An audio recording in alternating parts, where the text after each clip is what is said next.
No estudo comparado das religiões, as religiões se dividem em 3 categorias, conforme os 3 tipos distintos de sociedade. Se a sociedade é tribal, nós dizemos que a religião é tribal ou primitiva.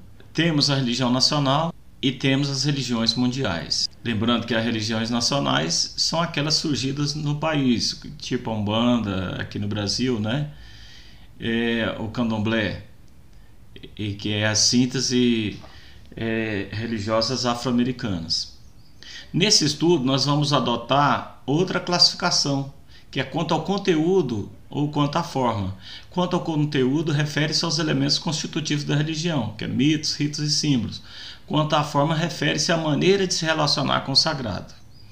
Dessa forma, religião espiritualista, religião de reencarnação, religião monoteísta, politeísta. Quanto ao conteúdo, as religiões primitivas. A primeira forma de expressão religiosa está ligada à natureza e à sobrevivência das pessoas. A crença nesse tipo de religião é crença na vida após a morte e no poder da influência dos antepassados na vida cotidiana. Na crença dos povos indígenas, por exemplo, seus antepassados podem influenciar a vida deles na atualidade. A atividade religiosa nas religiões primitivas se dá de forma acrítica e pré-reflexiva. Quando se diz acrítica, é que ainda não tem ali a componente da razão. E é permeada de magia e mistério. Magia, lembrando vocês aqui, naquele momento ali, que não é o mesmo tipo de magia que nós conhecemos hoje, mas é aquilo que enseja ali, que é a pré-religião propriamente dita. Realiza-se culto aos deuses, através de ritos em homenagem aos defuntos, ritos de passagem. Lembrando que esse rito de passagem, nós temos um rito de passagem muito importante no cristianismo até hoje, que é típico das religiões primitivas, que é o batismo, que significa a passagem do homem velho para o homem novo, de uma criatura para um filho de Deus. Então a comunidade religiosa não se separa do social, ou seja, o ser religioso implica o ser social. Não há essa distinção, essa discriminação entre religião e sociedade. A religião e a sociedade é um só, ou seja, a religião é o ar que se respira dentro da sociedade. Por que são chamadas de primitiva? Por conservarem características das primeiras formas de expressão religiosa. Então nós temos nos dias de hoje, século XXI, nós temos religiões primitivas. As religiões indígenas, por exemplo, são religiões primitivas. Os aborígenes na Austrália, a religião dos aborígenes na Austrália também são religiões primitivas. Quanto ao conteúdo, as religiões podem se classificar como religiões sapienciais e religiões proféticas. As religiões sapienciais se baseiam na sabedoria humana e na experiência de vida. Estabelecem uma relação mais racional com as múltiplas forças espirituais. Há um ideal de vida a ser seguido, ou seja, uma filosofia de vida. Há uma ascese, ou seja, um movimento do homem em relação à divindade. A meditação, contemplação, autoconhecimento, compaixão e sabedoria. Exemplo dessas religiões sapienciais é que ligado ao conhecimento, à sabedoria. O hinduísmo, o budismo, o confucionismo, o shintoísmo. Então, dessas religiões aí, nós temos aí o hinduísmo, o budismo e o confucionismo, que faz parte dessas grandes religiões, e o shintoísmo, que são religiões muito mais ligadas ao conhecimento, à meditação, à filosofia de vida, do que a ritos propriamente ditos. E nós temos as religiões proféticas, que têm sua origem em um profeta, que é entendido aqui como mensageiro de Deus, que comunicam a revelação recebida de Deus. E como exemplo dessas religiões proféticas, nós temos o judaísmo, o cristianismo e o islamismo, que juntamente com o budismo e o hinduísmo, formam as 5 grandes religiões universais. Então, quando se fala em grandes religiões, nós temos aí judaísmo, cristianismo, islamismo, budismo e hinduísmo. Ainda quanto ao conteúdo, as religiões podem ser espiritualistas, religiões místicas ou filosofias de vida. As religiões espiritualistas têm sua origem na revelação dos espíritos. A crença se dá pela influência de diversas forças espirituais que agem sobre as pessoas e sobre a própria natureza, Ou seja, o espírito pode agir no ser humano como também pode agir na natureza. Então nós temos como exemplo disso aí o espiritismo kardecista e as religiões afro-brasileiras. Lembrando que nós não podemos classificar como religiões espiritualistas só pelo fato da reencarnação, né, o budismo e o hinduísmo. As religiões místicas ou filosofias de vida.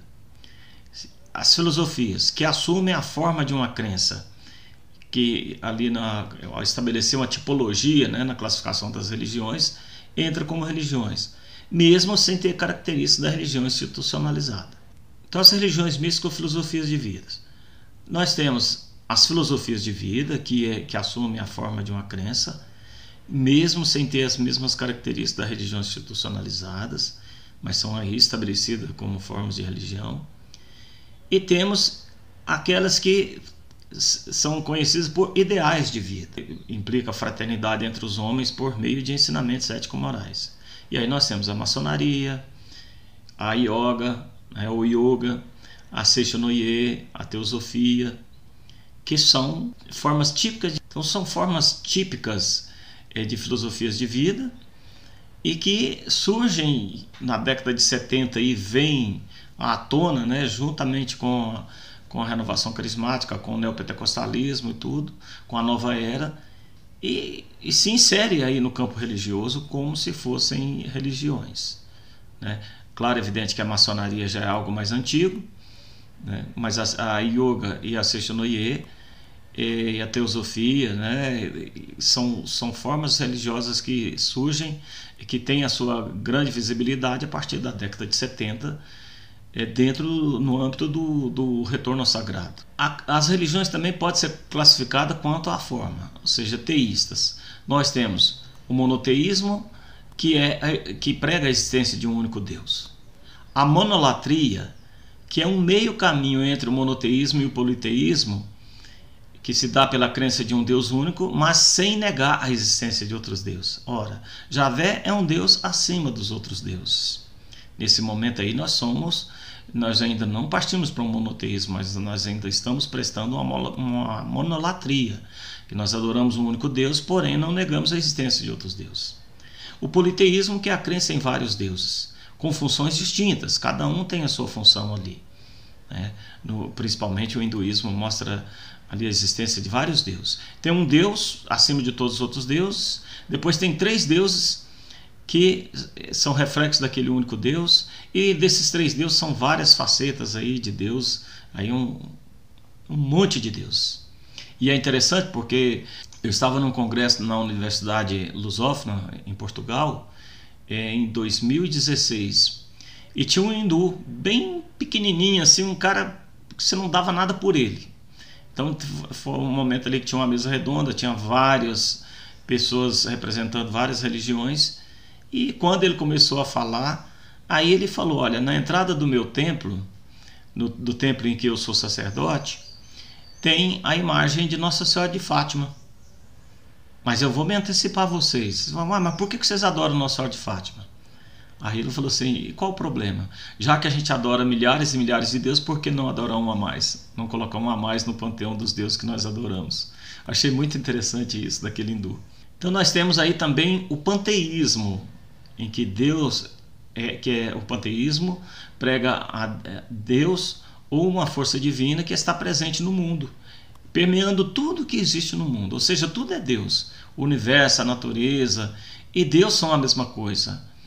Poderíamos dizer que esse panteísmo está muito presente ali no hinduísmo, em que a vaca, por exemplo, é um animal sagrado, ou seja, ele acredita na presença divina ali naquela vaca. E é interessante essa questão da presença divina nos animais, porque tem um filme belíssimo, né? Claro, evidente, você tem que ser pessoas neutras para assistir esse filme, né? Que é o Pequeno Buda, em que no início do filme, aquele mestre ali que está iniciando aquele pequeno garoto ali que eles acreditam que seja a reencarnação de Buda, iniciando eles na espiritualidade budista, né? Aí está ensinando aquele garoto ali, contando a história de um bode que vai ser morto por um açougueiro. Aí quando o açougueiro vai matar o bode começa a rir. Aí o açougueiro pergunta assim: por que você está rindo? Aí o bode vai dizer para ele assim: é porque eu passei 400 anos me encarnando como bode, e agora com a minha morte eu vou me reencarnar como um ser humano. Aí daqui a pouco o bode começa a chorar. Aí o açougueiro pergunta: por que você está chorando? Aí o bode diz para ele assim: porque aquele que vai me matar vai passar 400 anos se reencarnando como bode. Ou seja, vai enfrentar todas as dificuldades que eu enfrentei. Aí o açougueiro poupa a vida do bode e não o mata. Mas muito interessante essa cena desse filme Pequeno Buda, que eu convido vocês a assistir. Claro, evidente, assim, com total isenção de juízo de valor, mas para vocês entenderem um pouco essa crença panteísta em que Deus está em tudo, inclusive até mesmo nas plantas. O enoteísmo, aliás, essa presença, né, esse panteísmo, quanto ele é bom para a natureza, que enquanto as pessoas acreditam que a natureza é sagrada, que Deus está presente ali nas plantas e tudo, não vão destruir a natureza, porque estaria destruindo o próprio Deus. A natureza tende a ganhar em relação a isso. Imagine se nós fôssemos panteístas, talvez a Amazônia não estivesse sendo tão destruída como está sendo, mas nós somos cristãos e glória a Deus por isso. O enoteísmo, que é muito próximo à monolatria, vai admitir uma divindade suprema ao lado de outros deuses, podendo também adorar outras divindades. Então aqui está a diferença da monolatria. Na monolatria não se adora outra divindade, reconhece a sua existência, mas não a adora. No enoteísmo, adora outras divindades, né, além do Deus Supremo. Quando é que nós somos enoteístas? Quando, além de adorar a Deus, nós adoramos ao dinheiro da riqueza. O panenteísmo, que é outra forma teísta, né, que é a doutrina que afirma o universo contido em Deus, ou deuses, mas que esse Deus ou deuses são maiores do que o próprio universo. Então, o panenteísmo ele está para além, né, do panteísmo, ou seja, o universo está contido, mas o Deus ou os deuses são maiores que o próprio universo. A classificação das religiões quanto à forma. Então, nós temos aí as religiões não teístas. O monismo, por exemplo, é a existência de uma única unidade, a realidade, a do mundo material. Ali, na primeira forma religiosa que tem, há uma realidade monista, em que o homem é um com a natureza, não se distingue, não se separa da natureza. A presença das divindades ali, dos seres dos seres transcendentes, está tão próximo que ele pode tocar. Por exemplo, uma pedra ali que é tomada por um espírito, ele pode tocar a pedra, uma árvore, ele pode tocar a árvore, um rio, ele pode tocar no rio. O dualismo, que é a existência de duas forças superiores antagônicas, o bem e o mal. O teísmo, que é a religião do iluminismo, né, uma postura filosófica religiosa que admite um Deus criador como exigência da razão, portanto um Deus metafísico, da metafísica, rejeita a revelação divina e intervenção de Deus na vida cotidiana. Ou seja, após criar o mundo, esse Deus se retira e não exige culto dos homens. Então, os deístas pregam ali a existência de um Deus totalmente independente do mundo e que não precisa do mundo, não precisa ser cultuado. O ateísmo, que nós temos o ateísmo prático e teórico, a distinção se dá pela militância, né? Aquele que é o ateísta prático, ele vai tentar pregar, vai tentar convencer as pessoas da não existência de Deus. E o ateísta teórico é aquele que, se você não perguntar, ele não vai falar, mas se você perguntar, ele vai dizer: eu não acredito em Deus. Mas ele não vai se identificar como ateu. E isso se dá por uma impossibilidade de não conseguir acreditar em Deus, mas não elimina a busca pela crença de Deus. É interessante que o ateísmo prático ele já vai sempre negar a existência de Deus. O ateísmo teórico é aquele que está sempre à busca, porém não cessa a busca dentro de si, porém não consegue acreditar em Deus. Por uma razão ou outra não consegue acreditar em Deus. Então é a negação de que haja um ser superior. Só a realidade empírica, objetiva, nada do mundo abstrato. O animismo é a crença de que objetos sensíveis possam ter vida espiritual. Então, no momento ali de início da religião, a religião ela é monista porque há a existência de uma única realidade, ou seja, ainda não se separa a transcendência da existência, né? E o animismo é que os objetos possam ser, né, os objetos sensíveis, ou seja, que a gente pode tocar, pode sentir, possam ter vida espiritual. Quanto à forma, né, as religiões podem ser não teístas. E aí nós temos o magismo, que é uma crença numa determinada força ou poder ocultos que determinam que determinadas pessoas possam dela apropriar e produzir efeitos extraordinários, que divide-se em magia branca e magia negra. Aqui está uma coisa: o que vocês entendem hoje por magia deve ser escrito como magismo, que é diferente da magia, que é aquele mundo que precedeu a religião. Ele divide-se em magia branca e magia negra, típica da quimbanda, né, do voodoo. E temos também o humanismo, que é culto às almas de defuntos, com oferecimento de sacrifício. Os deuses são homens divinizados. Temos o totemismo, que é um parentesco entre um clã e uma espécie animal ou vegetal, ou seja, uma tribo indígena, por exemplo, ele vai eleger um determinado animal para ser o representante ali, né, para ser o protetor do clã. Um urso, por exemplo, pode ser um animal sagrado ali. Isso é o que se chama de totemismo. O gnosticismo, que é a forma filosófico-religiosa que visa conciliar todas as religiões através do conhecimento, ou seja, não através da teologia, mas através do conhecimento filosófico. Os elementos comuns às religiões. Então nós temos, em primeiro lugar, a crença na vida após a morte. Embora vai variar muito do monoteísmo para o politeísmo, porque no monoteísmo nós vamos pregar a ressurreição, no politeísmo geralmente eles acreditam, né? E no politeísmo eles acreditam na reencarnação. A observância do credo, que são as rezas, peregrinações, meditação, jejum, vestimenta, cerimônia e rituais. São elementos comuns das religiões. Os aspectos físicos, artefatos, relíquias, lugares de culto, adoração, locais sagrados. Aspectos subjetivos, são os elementos místicos e emocionais, a forma de vivência de uma determinada religião para se alcançar o nirvana, por exemplo, a paz interior, né, ali, principalmente ali no budismo. Outros elementos que são comuns às religiões: os textos sagrados, os mitos e narrativas, a tradição oral ou tradição escrita. No caso da tradição escrita, nós temos aí, né, as religiões do livro, ou conhecidas como religiões abraâmicas, ou como as religiões monoteístas, que é o islamismo, o judaísmo e o cristianismo, que tem os livros. O judaísmo tem a Torá, o cristianismo nós temos a Bíblia Sagrada, né?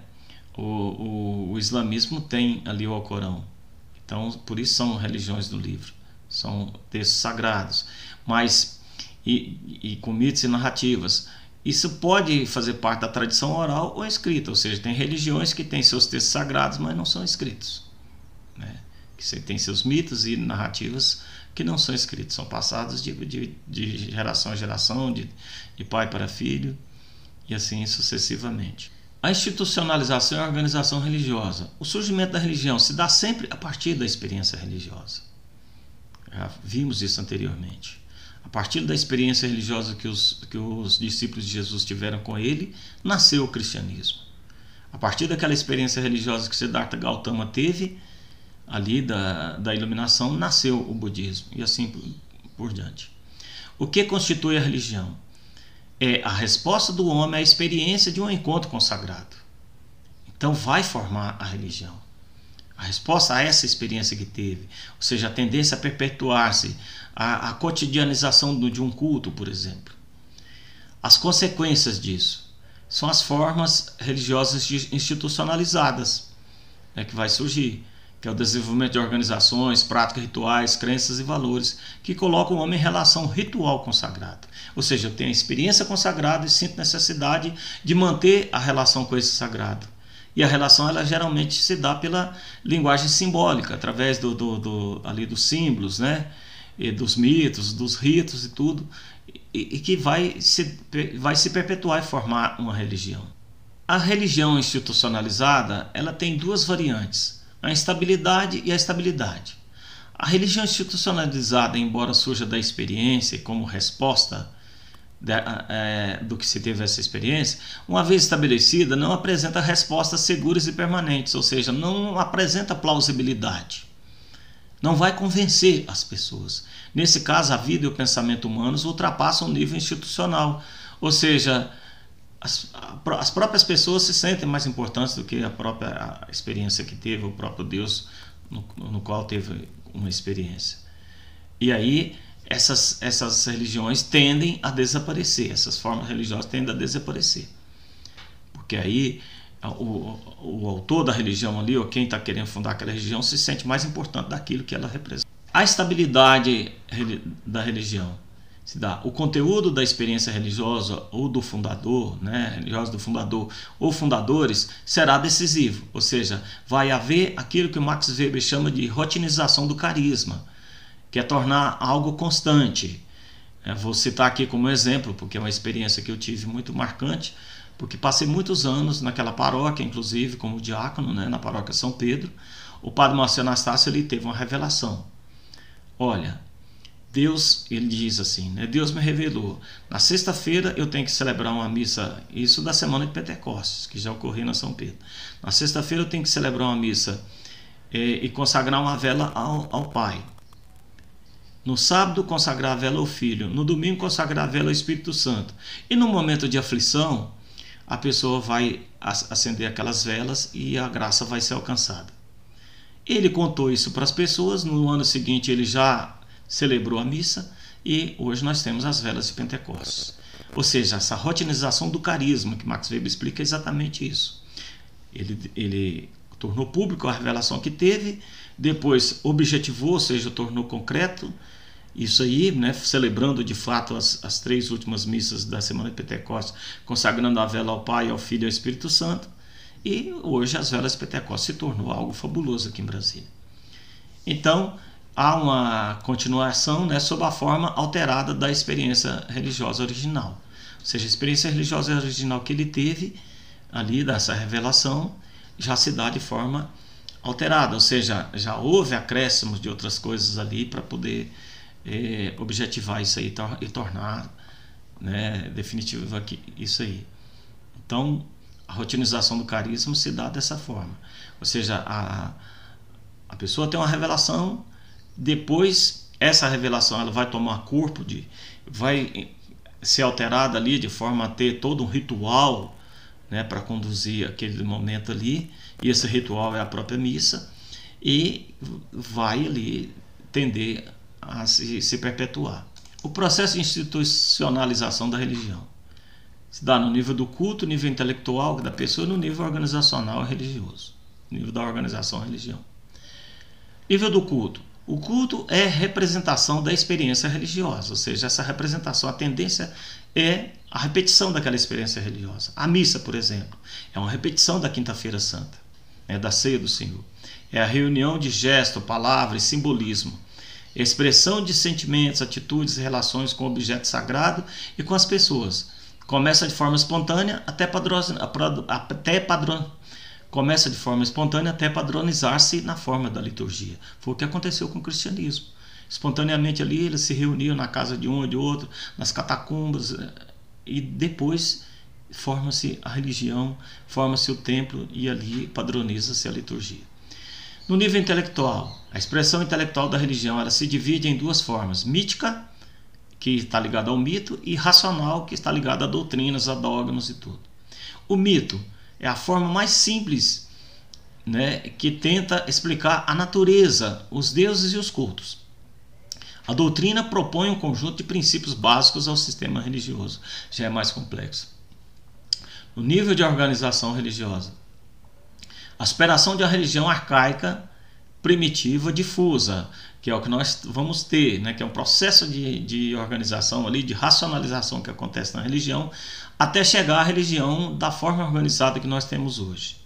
Então, na forma da superação da religião arcaica, ou seja, da magia ali, da religião primitiva e difusa, porque não tinha uma determinação em relação a um só Deus, a um culto. Então, se dá por meio de uma evolução da consciência religiosa. Então, a organização em torno de uma nova comunidade e um novo padrão de vida para seus fiéis que contrastam com o passado, implicando uma ruptura. A religião sempre tem disso. No momento presente que a renovação carismática se insere dentro da Igreja Católica, conserva coisas da religião do passado, mas há rupturas. Sempre implica em rupturas também em relação à forma de ser da religião do passado. Por exemplo, a forma de se relacionar com a divindade, a forma de piedade. A pessoa vai se ajoelhar perante Deus e falar assim: Senhor, se possível, cura essa pessoa. O que se inova? Cura, Senhor, liberta, Senhor. A nova instituição em relação à sociedade pode se dar pela rejeição total da sociedade, né, em espírito e de fato, ou seja, a nova instituição organizada rejeita completamente as formas mais velhas de relações sociais. Isso se dá, né, isso confere um caráter revolucionário ao novo grupo, mas se torna um caminho perigoso, porque pode estabelecer uma oposição ao status quo, ou seja, ao senso comum, aquilo que se define ali na sociedade. Esse tipo de rejeição total da sociedade se dá principalmente nas seitas. As seitas se propõem a viver valores diferenciados da sociedade e por isso se fecham. O reconhecimento. Reconhecer e aceitar as formas mais antigas, né? Essa posição contradiz o novo espírito de rompimento com o passado, ou seja, a conversão, contrariando a nova solidariedade e comunhão religiosa. Então, quando há reconhecimento, a tendência, né, é não valorizar aquilo que se inova dentro da forma religiosa. O nível de organização religiosa, que é exatamente a rejeição em espírito das formas mais antigas, né, e que promove atitudes de igualdade dentro da organização religiosa, mesmo que conserve imutáveis as formas estabelecidas de dominação e distâncias sociais. Vai evitar a oposição, ou seja, a acomodação com a sociedade estabelecida, e esse foi o caminho aceito pela Igreja cristã. Na rejeição total da sociedade, você pode acabar no fundamentalismo religioso, ali, né, se tornando uma seita, ou seja, separando-se da realidade social. No reconhecimento da sociedade, você pode acabar assimilando valores que são contrários àquele, né, do idealizador ali da religião, né, e acaba se distanciando, né, daquilo que é idealizado ali pelo fundador da religião. E no nível de organização religiosa, você vai rejeitar em espírito as formas mais antigas, né, providas de atitude de igualdade dentro da organização religiosa. E em nível de organização religiosa, você vai exercer um olhar crítico sobre a realidade, né, sobre os valores ali da realidade. Você vai aceitar aqueles valores que condiz com aquilo que a religião prega e rejeitar aqueles que são contrários a elas. Por exemplo, na atualidade, né, a questão do aborto, que é contrária à lei de Deus. Então a nossa religião ela vai rejeitar isso aí. Então tenha uma santa abençoada semana e até a próxima.